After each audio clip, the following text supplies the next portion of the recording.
In the initial days of the first wave of the pandemic, my government came out with a comprehensive COVID-19 relief package to the tune of rupees 20,000 crore, aimed at benefiting almost every section of the society.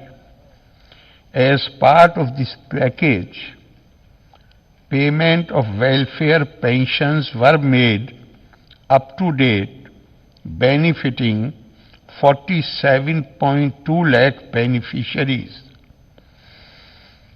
150 crore rupees was set aside for payment of one-time relief of rupees 1,000 per family for 14.7 lakh BPL households, which are not getting welfare pensions. 100 crore rupees was set aside for providing free food grains to families in need, while rupees 50 crore was set aside for provision of subsidized meal at 20 rupees through Jankia hotels.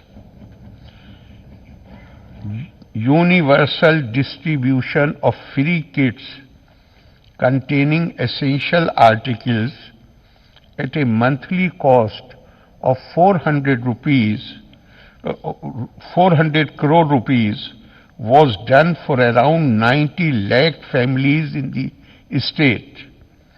My government is of the view that the trauma of COVID-19 has affected people irrespective of their economic status. Hence, the decision to make this benefit not a targeted one, at least initially. 1,000 crore rupees was set aside for comprehensive health package, focus of which was to improve public health infrastructure and to equip the state to face the pandemic. Loans worth 2,000 crore rupees were distributed through Kutumb Shri mission to women self-help groups. 2,000 crore rupees was set aside for the expansion of the employment guarantee programs. 14,000 crore rupees was set aside to clear all the arrear payments by my government till April 2020, including pension, welfare assistance to informal sector workers, deferred bill payments of contractors, and scholarships for students. Deferment in payment of various utility charges, including electricity bills and water charges. In the current second wave of pandemic, which is now raging in Kerala, my government has announced 1,000 crore rupees as ex gratia payments to all the 14.7 lakh BPL families who are not in receipt of any other welfare pension.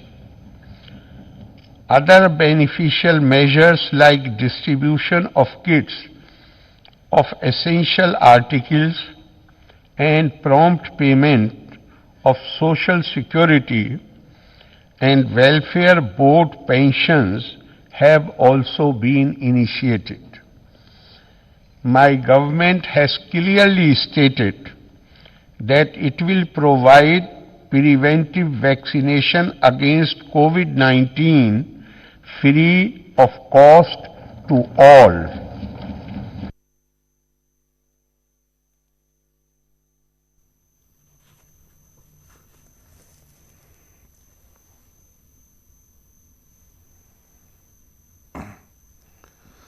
ഗവർണറുടെ നയപ്രഖ്യാപന പ്രസംഗം തുടരുകയാണ്.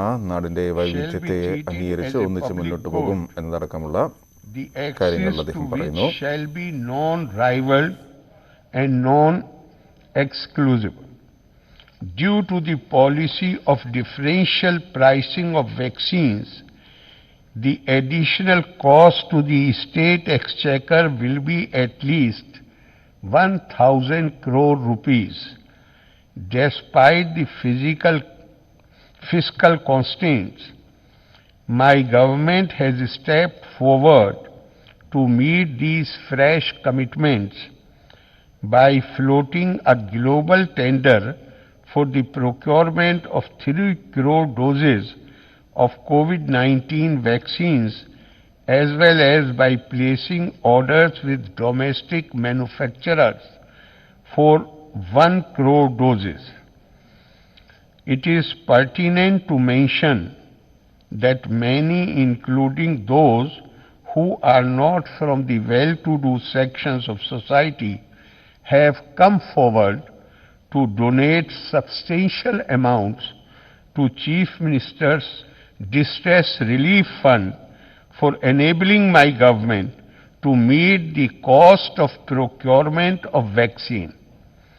Here the undaunted willpower of the people of Kerala is on display again.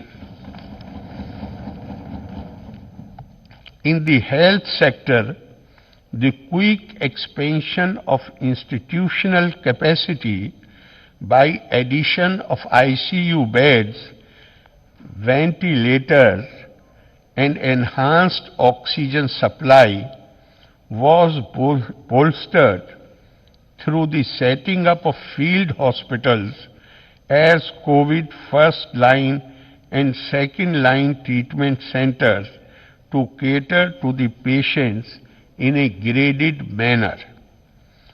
The creation of this surge capacity has enabled Kerala to divert some of the pressure on its core hospital facilities and thus ensure that some of the distressing scenes witnessed elsewhere are avoided in Kerala. This is combined with free treatment for COVID-19 in government hospitals across the state and cashless treatment coverage for 42 lakh poor families under the Karuna Arogya Suraksha Paddhati in 584 private hospitals in the state. The strength and ability of Kerala's health system to withstand the unprecedented challenge posed by COVID-19 pandemic are derived from the decentralized, people-centric, system-building approach. This has come in for mention as a model worthy of emulation in publications of institutions like the Reserve Bank of India.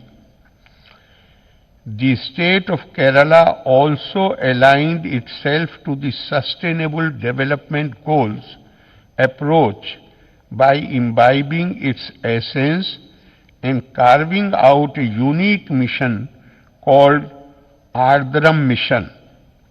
It focuses mainly on strengthening primary health care by invigorating primary health centers with more human resources and transforming them into family health centers with more functional elements such as enhanced field level activities engaging local communities.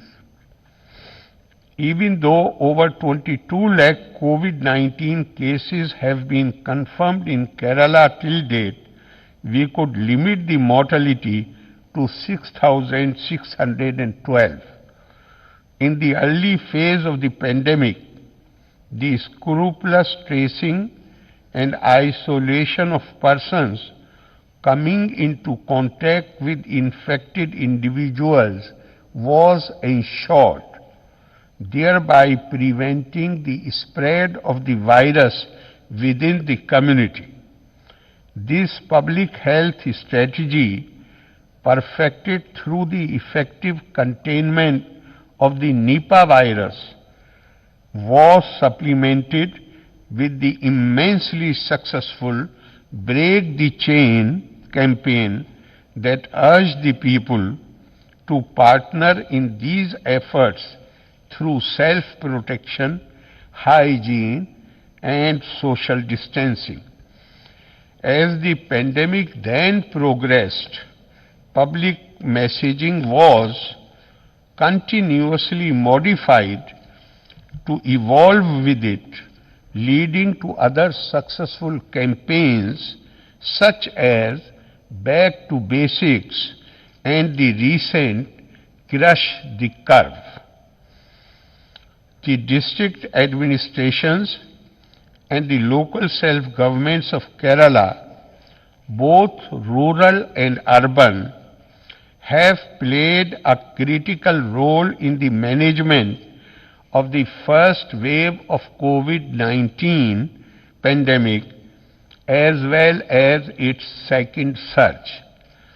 The ward-level committees in all the local self-governments across the state, with the participation of community volunteers, are taking a lead role in coordinating the field-level activities, including surveillance, managing the COVID first-line treatment centers, the domiciliary care centers, and supporting people in home isolation. They also ensure that regular supply of food and medicines are made available to the households in need. Local self-governments are also running community kitchens with the aim to ensure food security and prevent starvation. Jankia hotels to provide meals at affordable rates are also being run, with Kutumb Shri taking the lead role. The last year was an extremely difficult one for the state's economy and the society. It is estimated that our gross state domestic product would decline by about 3.82% in 2021. We expected a sharp recovery in the economic growth to 6.60% in 21-22. But the second wave of the COVID-19 pandemic can be an impediment to this expectation. The downturn in the growth of GSDP would naturally have its adverse consequences on the state's revenue receipts. It has already witnessed a decline of 18.77% in 2021 as against the original budget estimate. Though we expected a sharp rise of 37.87% growth in revenue receipts in 21-22, the consequences of lockdown necessitated by a surge in COVID-19 is likely to constrain this. Coupled with the additional expenditure commitments, the state finances is likely to witness higher revenue deficit as well as fiscal deficit. Once we achieve a higher growth rate, we can grow out of the deficits and debts.